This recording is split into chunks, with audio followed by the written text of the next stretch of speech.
All right, episode 5 of Finding Your Place.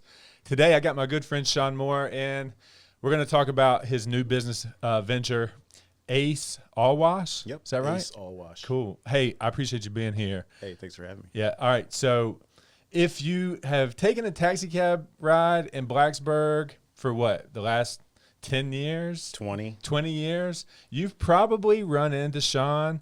He was with the Hooptie at inception. He started Fat Taxi. He's now off onto his pressure washing business. And I wanted to bring him on and let him share with you some of the things that he's got going on, his passion about, the whole pressure washing thing and what he's up to. I love the fact that he's door knocking and cold calling and he's after it. He's after it. So I love that. And I appreciate our relationship. The story you told about Bella Cafe. I mean, that's awesome. I don't remember that. So what year would that to date you on that one a little bit? Oh, it has to be 05. It has to be. Because I didn't start my game, all right, so this is going to allow them to get deep with me and know a little bit more about me. I love Texas Hold'em. I love poker. And I was going around downtown Blacksburg hosting games at bars. And that's where we met. Right? Yep. See, I didn't even know that. I thought you might have just come over when I started my game in Radford. I was just a face at the table back then. Yeah.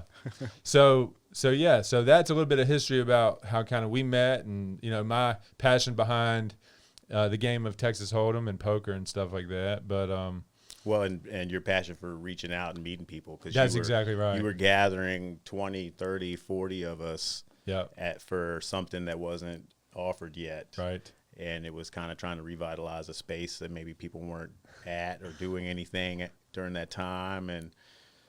So you got to experience my endless promotion side of just trying to drive people to the things that I was interested in. If you're awake, you're working. If I'm awake, I'm working. That's right. All right, man, let's get into it. Let's talk about your pressure washing business and why the pressure washing business. Well, I spent the last few years with Derek Haddon. He's a local established professional painter, 35 years now in Blacksburg. So with him, I learned, the process of painting professionally, and part of that involves the prep and cleaning for exterior painting. So I saw the ability there and the need, and I actually got into this to do kitchen exhaust cleaning, which was a little bit of a separate venture, and came from my understanding of the town and the needs around it. So we were looking to clean kitchen exhaust commercially, but that's a really, really tough endeavor. It is black gold, so to speak, but it's really hard to get to in those tight little spaces, and overnight, really hard work to do. So I've kind of evolved now into exterior cleaning and taking care of people's houses. Cool. So how far along are you in this venture? How long have you been in business? What have you been able to accomplish? You said you were working nonstop on a daily, right? I'm nonstop on a daily, whether it's out knocking on doors, actually doing the work, trying to get together the marketing, or putting together more tools and equipment, fixing problems because they're coming up all the time. Yeah. So, but where I am at now is 6 weeks or so of operation and ability to go out and do that. So I have a soft wash truck and the ability to carry 525 gallons of water to the job and get started and do the job.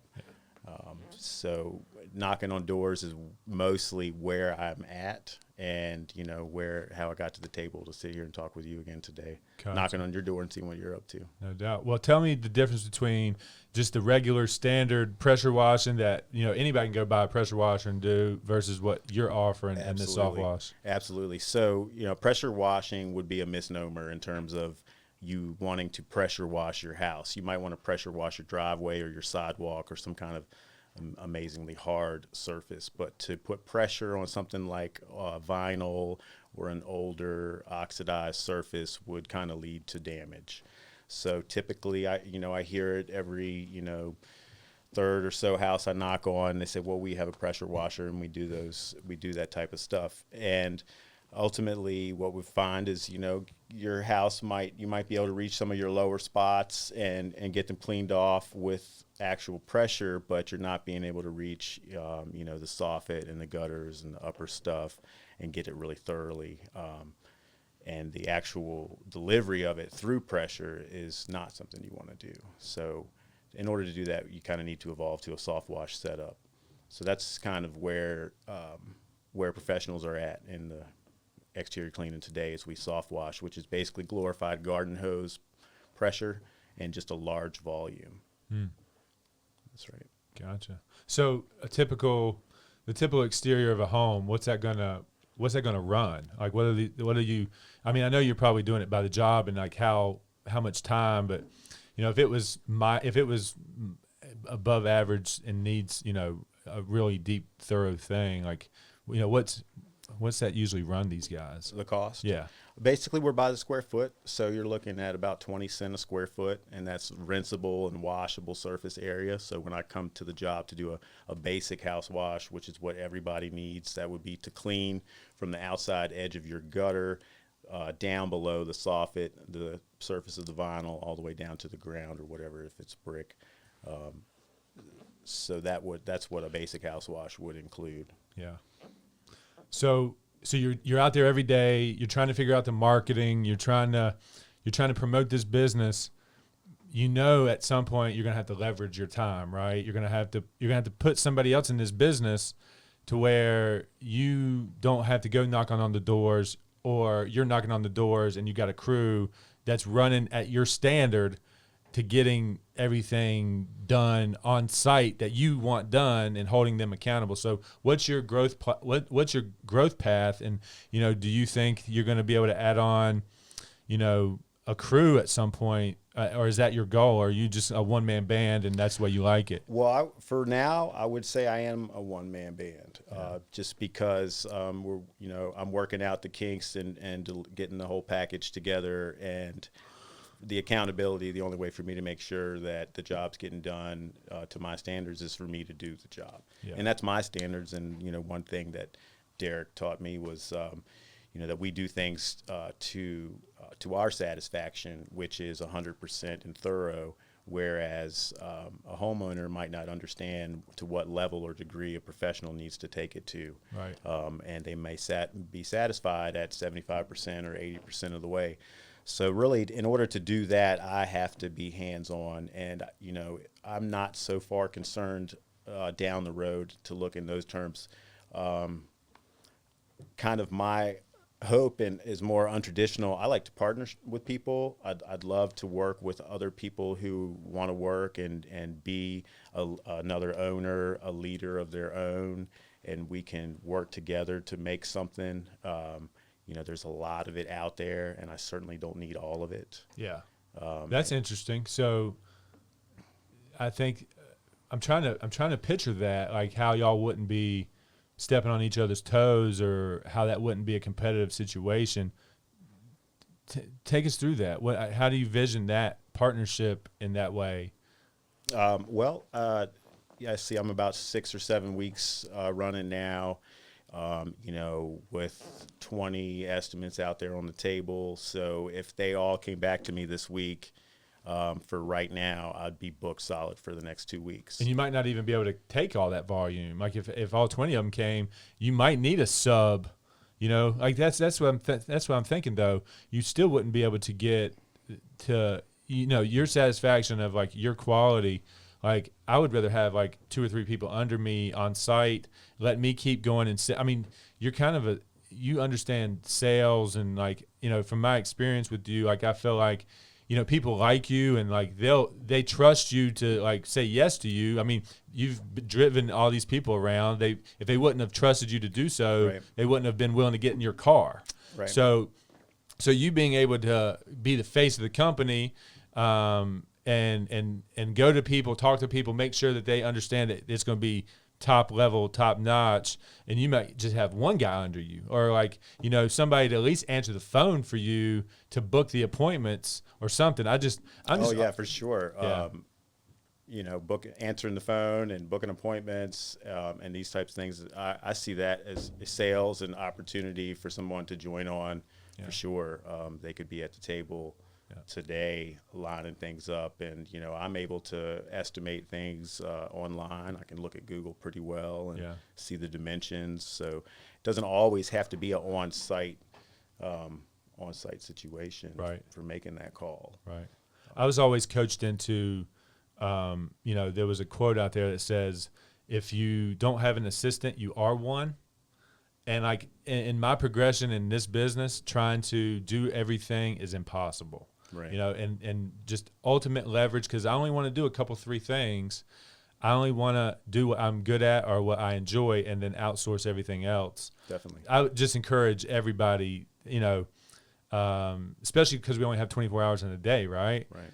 So if you want this to be anything of consequence, I'm just encouraging of like people.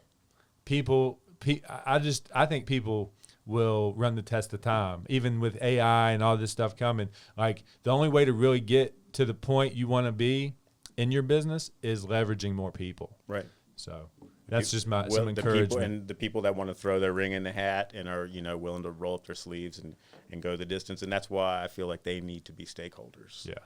Okay. So you would offer equity in the company possibly. Absolutely. Yeah. It's fully incorporated. Nice. That's awesome. Yeah. All right. So let's see here. So you were the original driver of the Hooptie ride. I was one of the original drivers of the Hooptie ride in 2001. Gotcha. Wow. 2001. So give us some life experiences that you learned from like just grinding that life out. Okay, so what happened in the Hooptie? It stayed in the Hooptie. Yeah, that's like the number one question. Is tell us a funny story. Right. But to be honest, I let them go. They kind of went, in one ear or in one door and out the other, so to speak. Yeah. Tell me again, what was that? What was your original question there about? Just some life experience, because you ran through Hooptie, and you got to the point where you're like, all right, I'm doing me. Like you got through the Hooptie, you had something that hit you, and you said, I'm going to do Fat Taxi. The Hooptie ride sold. Yeah. So David Robinson, the founder of the Hooptie, sold the Hooptie ride to Ken Jones, 2009, I believe we were at. Right. D-Rob, how his friends affectionately called him, he looked to the future, and that was law school in Grundy. So he followed that path, and the sale of the Hooptie helped catapult him into that direction. Gotcha. At the time, we were still all looking to be part of the team. Matt, Hudson, the original drivers, we were still all there and involved. And I actually started my business to do business as the Hooptie ride in Radford. So I had a run over in Radford for a year. Right. And ultimately came back to town before the Hooptie had reached the level that Ken got it to, which was quite a bit of growth, and to where they had drivers, managers, and whatnot. It was a little before that time. I really needed that type of position. I was single parent and had a taste of running my own business. I at least needed a management position, which kind of wasn't available at the time. Mm-hmm. So I just kind of did what I knew to do, which was keep driving. So I brought the service into Blacksburg, and at that point leveraged my relationship with the town, the bartenders, the previous riders of the Hooptie ride. Everybody wanted to call me. Yeah. Scalability issue was the issue back then, yeah, which you brought up a minute ago. Yeah. I was never able to scale that one. You tried to get people to drive for you, didn't you? I did try, yeah. And because you had the cool cars too, right? You had we had fun cars. We had old school Mercedes Benzes, diesel fired. Yeah. There was interest to run alternative fuels at the time and biofuels. I remember that. And so there was a little bit of an endeavor in that direction. And we tried to bring in drivers and part-time people to come in, but it's hard. It's hard to find good work, and obviously if they're not committed and stakeholders, then they're just moving on. Right. So, I don't think we had this on the outline, but you hiked the Appalachian Trail for a while, right? That's right. I did. How far along did you get on that? Like, I know you went to the beginning up north. How far south did you make it? Well, I did 2 attempts. So traditionally people go northbound, And I did go southbound in my first attempt and went 600 miles or so. And then the next following spring season, I got back on and did the northbound attempt. Gotcha. And went beyond to where I had gotten off. So at that point, I had hiked most all of the Appalachian Trail. Wow. And you had the big beard. You was looking like the Appalachian Trail man, It right? was pretty grizzly. Yeah, it was quite grizzly. Yeah. Yeah, there's stories behind that one for sure too. I hiked right into town, Right. basically, which was awesome. Yeah. Hiking up here from North Carolina, getting out to Wind Rock and coming into town, visiting people, and getting a shower, cleaned up, Right. some meals, and sent back on my way to Right on. walking on through. The time that I knew you, you were a single dad too. Yep. And you still, single dad. You added anybody into your life, or Well, yeah, I have a great girlfriend. awesome. And my daughter is, she's kind of growing up and moving along now. Yeah. So she's almost 16 and a Awesome. junior. Wow. And she's come quite the ways from when we started. She was about 2.5 or 3 Yeah. when we moved together here to town. So how did you get to how did you decide on the New River Valley? How did Blacksburg come a place that you were going to stick around and be and develop this business and just be a part of the community? Yeah. How did you come to that conclusion? Well, it's been 25 years. Yeah. So I was thinking about that last night. Spent the most time in Blacksburg of anywhere. And I came as a freshman in 96 To Virginia Tech? to Virginia Tech. Wow, Virginia Tech did it again, huh? I came to Tech because it was known and renowned, and Yeah. it was our premier university for the state. And I needed to go to school as an 18-year-old. Actually, I was 17 when I checked in to the dorms and got dropped off with my grandparents, who I owe all of that to. Wow. Most everything to would be my grandparents. Awesome. And so they raised me and they brought me up to that point and dropped me off here in town. And ever since then, town has just been inviting in terms of, opportunity to get involved with local business or other, projects at school. And I just love to hear the options for me or other major cities. And that was never something that was appealing. So I just made Blacksburg and the New River Valley my home. Great place to raise your kid too. And when Hannah came along, that was the icing on the cake. Thought this was best for her, and she thought otherwise for quite a while. And so I keep asking her, and I get more of an affectionate result now because now she's old enough so she can actually reap these rewards of being in a small town and get out and ride the bus and meet up with her friends and go have a Benny's pizza and get some ice cream and get out and do some of those things that small town really affords us. Yeah. It's pretty neat. No doubt. Well, how are people going to find you? If somebody wants your service, how developed are you other than a business card, a phone number? Like, do you have a website? Like, have you started your Facebook page? Where are they going to find,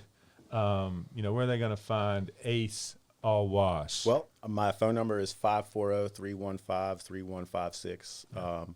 You can give me a call. Right now, we're building kind of that web presence. It's starting organically. Most of the reviews are coming in on Google. Yeah. You can, when you Google me, bring me to the Google business page, or bring you to the Google business page. From there, I'm trying to develop a presence more on Facebook and whatnot. Actually, today, getting in a GoPro camera. I'm going to be bringing that to work and shooting some live video, which is a little more engaging than before and after pictures. Right. So I'm looking really forward to that.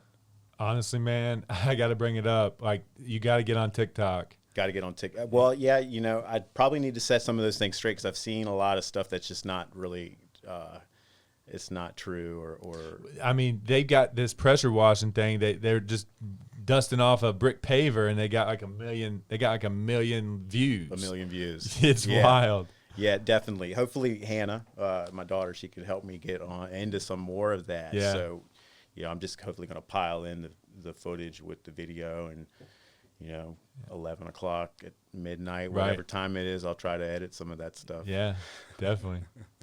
All right, so you got the phone number. You're working on the website, Facebook. Obviously, you got your personal profile page. Nothing established for the business yet, but you're working on it. That's right. Yep. Gotcha. Okay. And then you know, just kind of reaching out.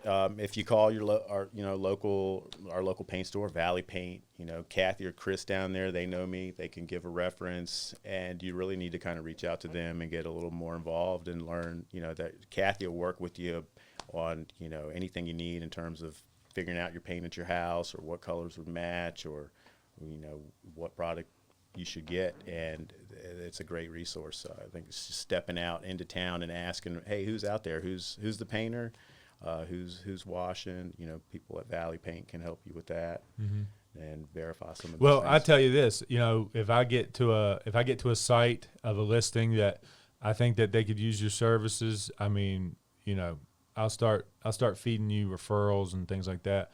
I think, I think that it's going to be. I mean, every fifth house I go to needs pressure washing. It's a thing. It's property protection and preservation, you know. So if you really want to wash your house for mildew, especially if you have vinyl, you want to do it every 2 to 3 years. Gotcha. A lot of places I see that are green, it's been 5 years. And so when I remove that, when it's gone, whether it's me or the homeowner or another company, a lot of times you can see damage that's happened to the vinyl when you let it go that long. Gotcha. When you look at things from the side. So it's really about property preservation and protection. You want to do these things on a schedule. So you would line up. Your recommendation is every 2 years.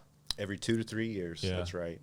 And I would say, have a professional like me come out and give you a quote, have us walk around, because a lot of times I find other things that are going on that you might not notice, whether it's, you know, some of your flashing has come up, or, you know, some shingles are missing, and it's just some things that I'm used to seeing that you haven't gone around into that corner of your house for a few weeks or a few months and don't know. And so, you know, I've actually saved some people quite a bit of trouble by finding those things ahead of time and then referring them to the right person to come fix a job.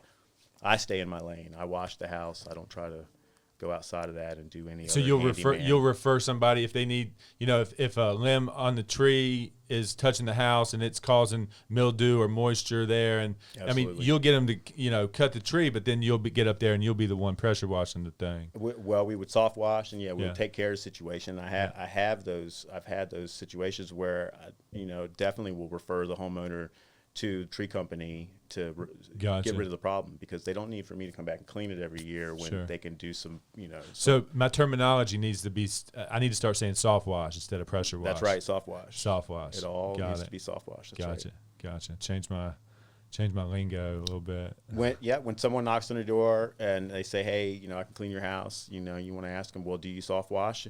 And if they do, ask them how they do it. Can they tell you a little bit about their equipment? And take a look. Look that equipment up. Is it an actual thing? So there's less risk to the home's condition. There's going to be, as far as the cleanliness goes, obviously we're just pretty much, it's going to be about the same cleanliness, or without the damage, or like what's the difference? Like I'd like to see a before and after, or a pressure wash versus soft wash. Like that'd be pretty amazing. Typically a soft wash system is able to deliver the cleaning chemical solutions, cleaning detergents further and more thoroughly. A pressure washer, gotcha. They may have to use the assistance of ladders and whatnot while they're just in the early phase of using the black tip to distribute downstream the chemical. Gotcha. It's a little more work and cumbersome for them to be able to cover the whole building as thoroughly as you can with a soft wash system. Right on. It's what I call essentially a glorified garden hose. Okay, gotcha. Where our spigot at home and your garden hose is pretty gentle. Your garden, you're watering your plants and everything. So now we want to do that same process on the house with the right type of detergents and cleaning. Okay, that makes sense. That makes sense. Yeah. All right, so I'm gonna get to a section of the show. It's the myths and misconceptions in your field type thing. Question number 1: getting regular pressure wash. Hold on, let me try that again. Getting regular pressure washes is a good thing for your property. Absolutely. It is a good thing. Well, soft wash. Yeah. Exactly. A regular soft wash. We never want to put the pressure. We always want it soft. And so, definitely removing the dirt. So the mildew, the fungus, these bacteria, these things breed and feed on dirt. Right. So the house gets dirty. It's often overlooked, and mildew and things come in to feed. Yeah. So they typically become visible after like 9 months or so of their growth. And, after 2 years, you have a visible colony of whatever it is that's living there. So certainly regular and routine cleaning. So regular soft wash is good for your property. I would say regular pressure washing probably not great.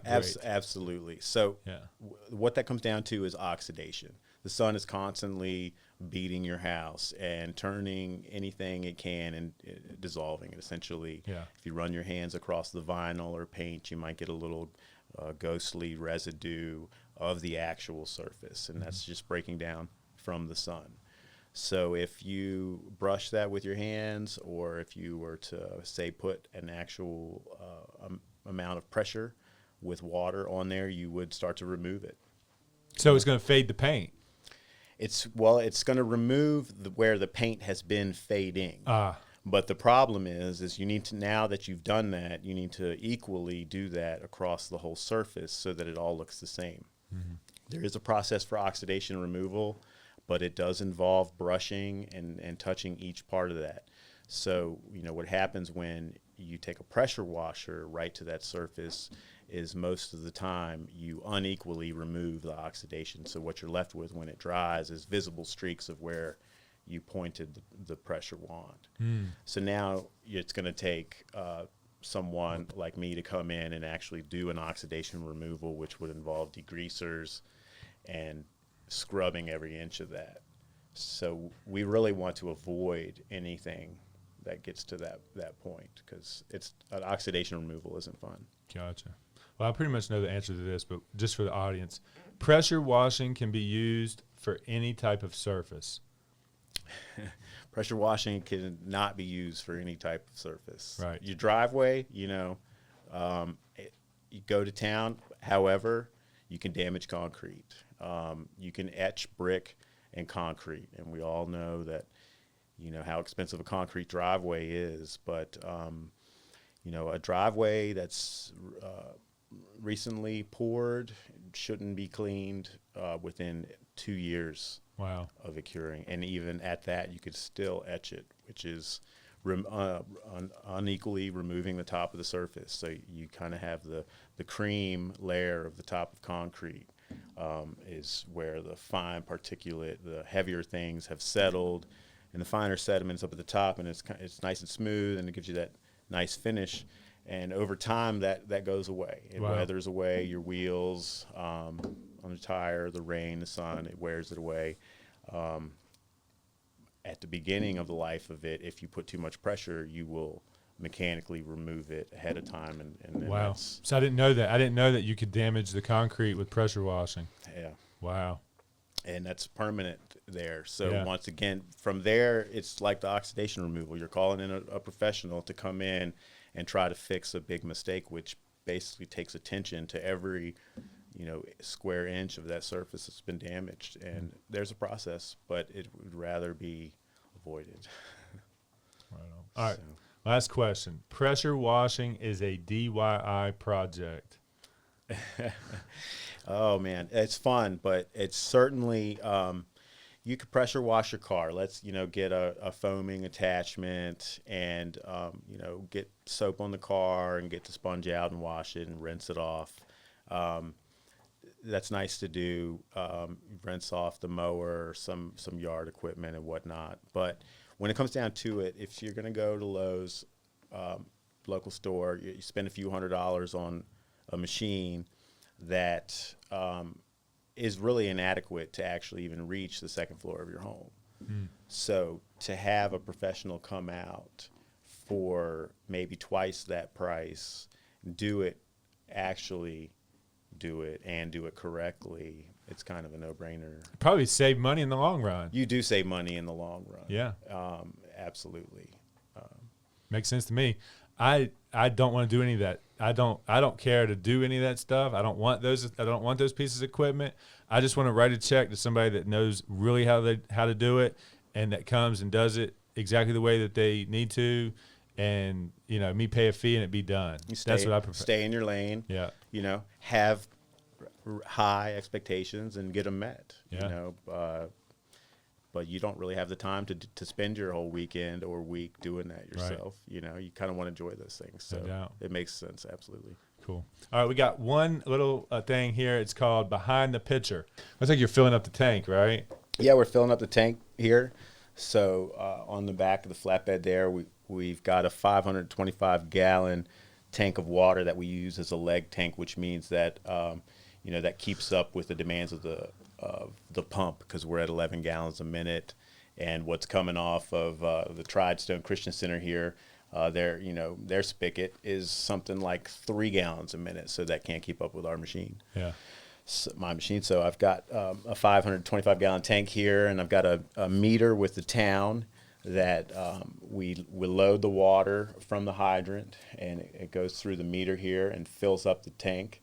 And so the tank is here, and get back on the mic. Excuse me. I come back and I put the batch of the fluid in this other tank here, and that's what I use to rinse the place. So this is what's pulling up on site when you book Shawn. This is going to be coming to a home near you. Yep, I show up with the full tank. So I might hit the hydrant right down the street from you.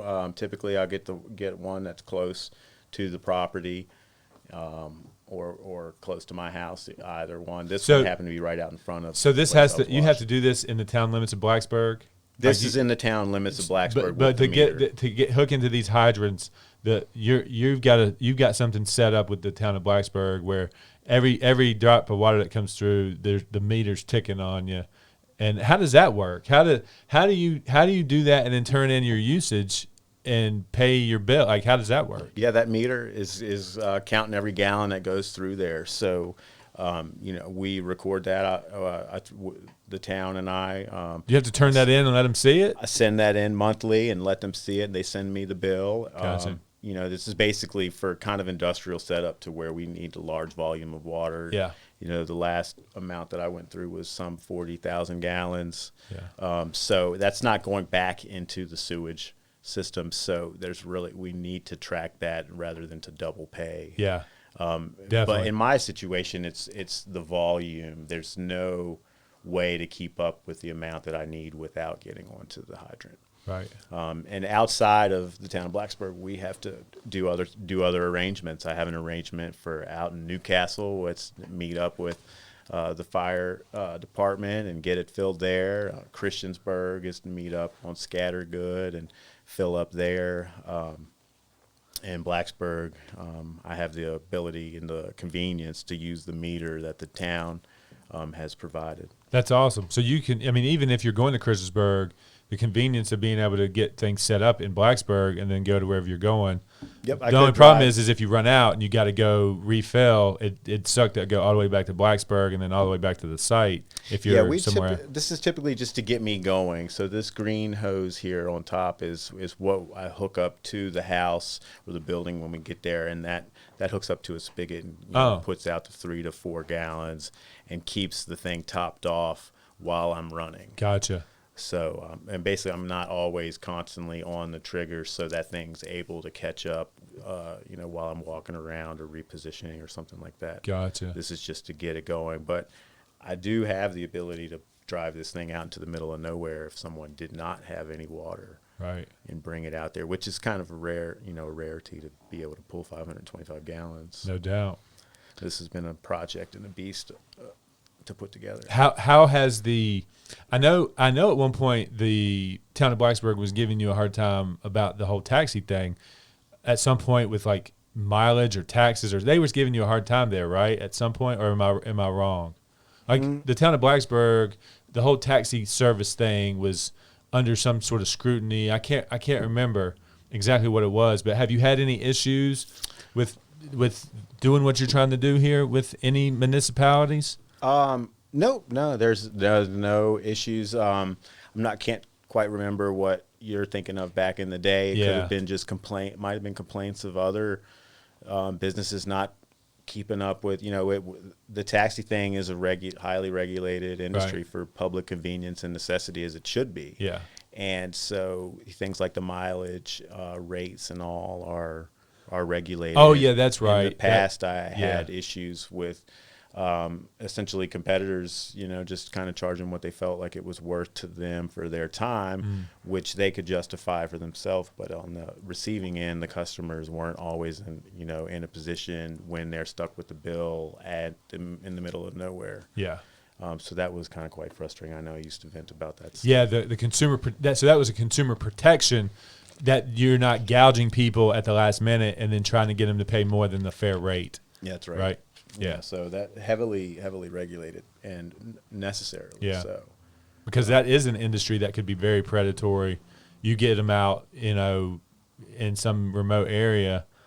Yeah, I see that. So with pressure washing, soft washing, exterior cleaning, something that we need towns and municipalities for is, like, say, stormwater regulation, and we need that to kind of protect the local streams, and so that's something that we have to do, is not have our runoff going out into the stormwater drains, and whether it's either collecting that or sending it off out into the land versus down into the streams. Those are types of things that are regulated and that we follow here in town. Cool. Yeah. Well, hey man, I'm excited for you. I'm excited that you've found something that is going to keep you around, keep you earning money. Sounds like it's taken off for you.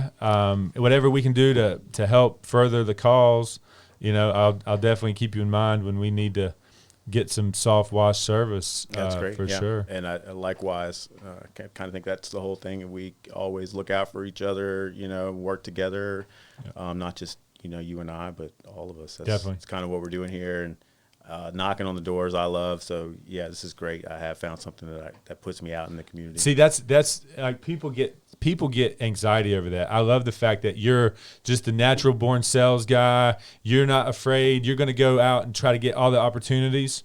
Like, whatever opportunities are out there, you're trying to find them. Like, I love the hustle. Yeah, find the needs and keep the hustle keep up. it interesting. Yeah. And if it's not something that I can do, like I said, I stay in my lane. But I do really enjoy finding a solution for someone and getting them to it, because we've got a lot of people moving in the area that aren't from here. So there's just a constant need for people to be educated on, like, how do I find this contractor, or where's this service, or how do I take care of this? Yeah. And so it might not be something that I do, but I'd love helping getting people out there. So, well, lean on us on the marketing strategies, and whatever I said, whatever value we can bring to the table to help you at least get educated on where to go and find things and how to do things.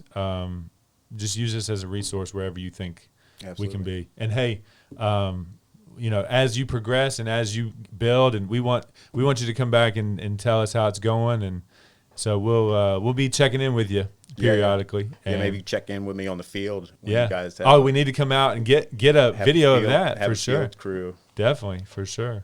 Well, hey man, thanks for being on. That's episode 5 of Finding Your Place. And what do we got going on? What do we got going on next time? We got Phil Mosier of The Sportsman coming up. Episode 6 is going to be really interesting. The guy's being harassed by the local government, and we're bringing his story to you guys. So stay tuned for that. Episode 6 with Phil Mosier. Phil Mosier. Sorry, Phil. But yeah, that's going to be a great episode, and hopefully you'll enjoy that one. And thanks for watching today. Comment, subscribe, share this stuff. If you have any questions about soft wash, Shawn will jump in the comments there if you have any questions. So until next time, guys, thanks for watching.